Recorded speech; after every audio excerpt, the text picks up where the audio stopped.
Welcome back to class, everyone. All right, let's just dive right into it.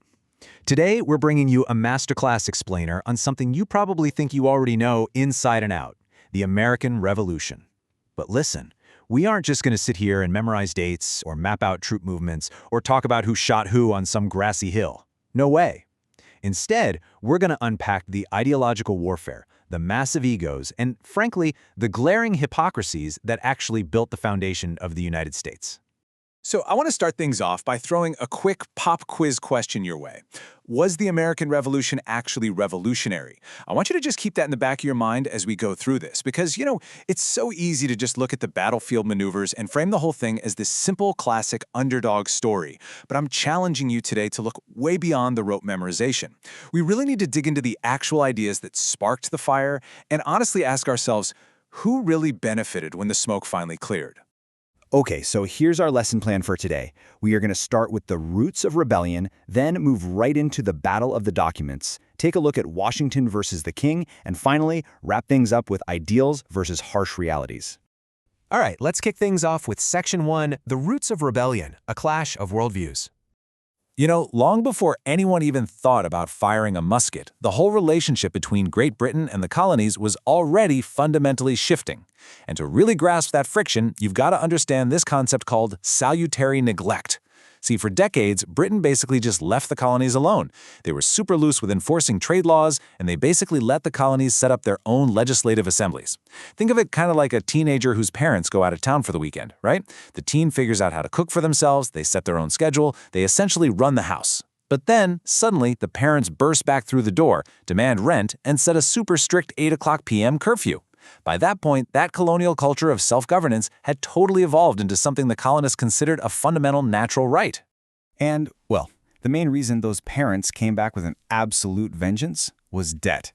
The 7 Years' War, or the French and Indian War as it was known over in America, left Britain massively financially drained. So London decided it was only fair that the colonies, pitch in and help pay for their own defense. But when they rolled out the Stamp Act in 1765, literally taxing everyday paper documents, and then the Townshend Acts, taxing stuff like glass and tea, they ignited a massive ideological clash. Because the colonists didn't just hate paying the taxes, they absolutely hated the principle behind them. That's exactly where you get that legendary rallying cry, no taxation without representation. They were essentially arguing that Parliament simply had zero authority to tax them without actually having elected colonial members sitting right there in London. And this really illustrates just how wildly fast a fight over paper taxes escalated into a full-blown crisis. By 1770, British soldiers actually fired into a crowd, killing 5 colonists in what we now know as the Boston Massacre, which, by the way, was brilliantly weaponized as propaganda by Paul Revere. Fast forward to 1773, and you've got colonists disguising themselves as Mohawk Indians literally dumping 342 chests of British tea straight into the harbor to protest the Tea Act. And Britain's response? Well, they dropped the Intolerable Acts of 1774, which completely closed Boston Harbor and entirely revoked Massachusetts' right to self-governance. But here's the kicker. Instead of crushing the rebellion like they planned, these punitive acts completely backfired and just deepened the colonial resolve. That ideological split, it was total. Moving right along to Section 2, the Battle of the Documents, or the Pen as a Sword. Now, what's really interesting here is that this war was just as much a battle of ideas as it was a battle of muskets and cannons. The whole philosophical framework for this rebellion didn't just magically appear out of thin air. It came straight out of the Enlightenment and was super heavily influenced by the English philosopher John Locke. Locke came in arguing for natural rights, specifically life, liberty, and property, and he fiercely championed this idea that a government only actually gets its legitimacy from the consent of the governed. So in his view, if a king violates those natural rights, the people don't just have the option to rebel, they quite literally have a duty to do it. That specific theory was essentially the magical key that transformed the colonist actions from, illegal, treasonous behavior into a completely justifiable righteous crusade. So, let's compare the two absolute heavyweight documents that fueled this fire. On one hand, you've got Thomas Paine's Common Sense, published early in 1776. Now, Paine was an absolute master of populism. He wrote in this really plain, fiery language that your average farmer or blacksmith could easily read aloud in a local tavern. It was incredibly accessible, and it pretty much single-handedly swayed ordinary public opinion toward the idea of full independence. But then, on the exact other hand, you have Thomas Jefferson's Declaration of Independence from later that same year. Jefferson took a totally different route. He drafted this incredibly soaring, heavily Enlightenment-driven philosophical justification for the entire world to read, officially asserting those unalienable rights. So basically, Paine mobilized the masses, while Jefferson legitimized the whole cause on the global stage. That brings us to Section 3, Washington versus the King, literally a tale of two Georges.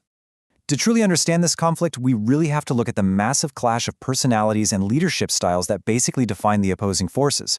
On the American side, you've got George Washington. Appointed by the Second Continental Congress, he really wasn't just a military tactician.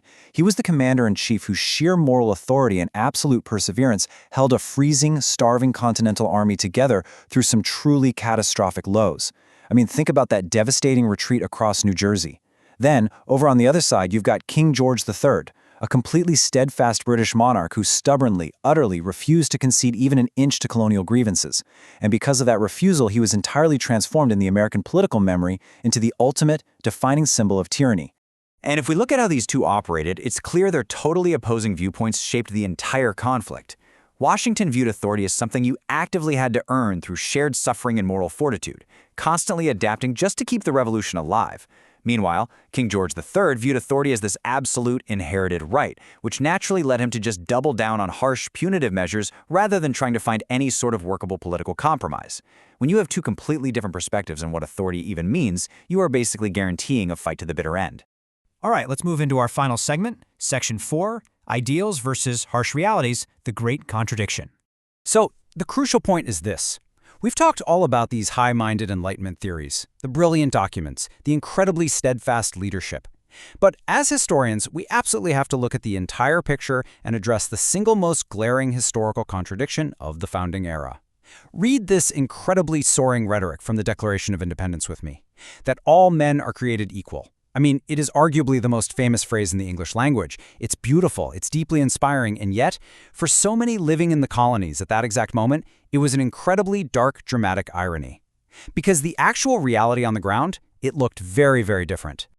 And here is the real gut-punch contrast. Yes, the American Revolution successfully broke the chains of British mercantilism. Absolutely. But it completely and utterly failed to extend its own universal ideals to the people who frankly needed them the most. Slavery was entirely preserved and intentionally woven right into the fabric of the brand new nation. Women gained absolutely zero new legal or political rights. And Native Americans, many of whom had navigated the whole conflict incredibly carefully, ultimately lost massive amounts of territory and the protections they were previously afforded by British treaties. So this revolution for equality was, in reality, strictly limited by race, gender, and class. And this deep underlying tension between those beautiful universal ideals and the practical, often really brutal compromises they made, it did not just vanish at the Treaty of Paris in 1783. Actually, it remains the central, unresolved argument of all of American history.